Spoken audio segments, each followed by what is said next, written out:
Meet the only man ever to bring down a sitting president. That's right, old Kevin Phillips here reportedly gave Nixon officials a tip that led to Watergate and ultimately the president's resignation.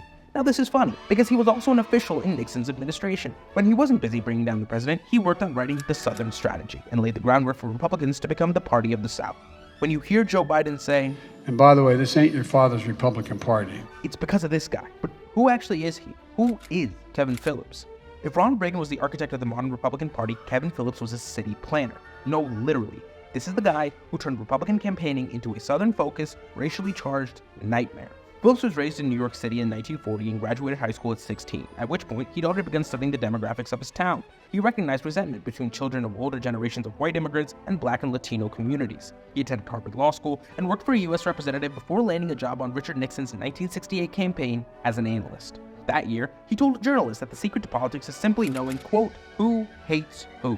After the 68 campaign, Phillips would go on to publish what would become a political crystal ball entitled The Emerging Republican Majority.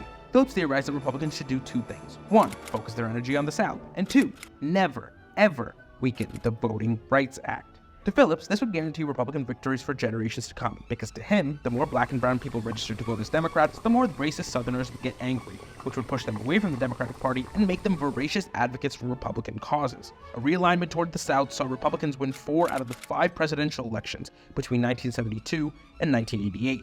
Phillips' guidance helped create what was known as the Southern Strategy, a code of sorts for the exploitation of racial fear and resentment used by the Republican Party to win back votes after nearly 4 decades of Democratic Party dominance driven by the New Deal coalition, a collection of voting blocks that were named after FDR's popular program. But perhaps his single greatest hit was the fact that it was his tip to a Nixon aide that at least in part led to the entire Watergate scandal.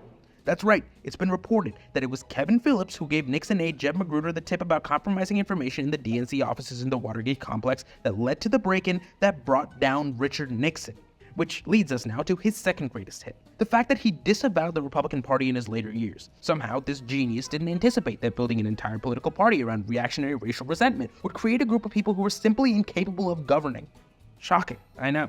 In his later years, Phillips would criticize Reagan's policies for creating too much income inequality and slam both Bushes for supposedly being in the pocket of the Pentagon and the CIA, as well as the energy and defense industry. More recently, he even frequented NPR, saying how his analysis back in the 60s helped lead to Donald Trump and the MAGA movement. Because it definitely was the analysis, and not at all the blatant advocacy for race-based campaigning, right? Like for sure. Bro, honestly, how could half a century of race-based campaigning make a dude who wanted to create a travel ban president, right? So that's Kevin Phillips. Possibly one of the best answers to the question, how did Republicans get this bad? When once Republicans stood for small government and fiscal responsibility, it was through listening to guys like him that they turned into this. Yes, queen! Can you say that to your camera? Yes, queen, move on.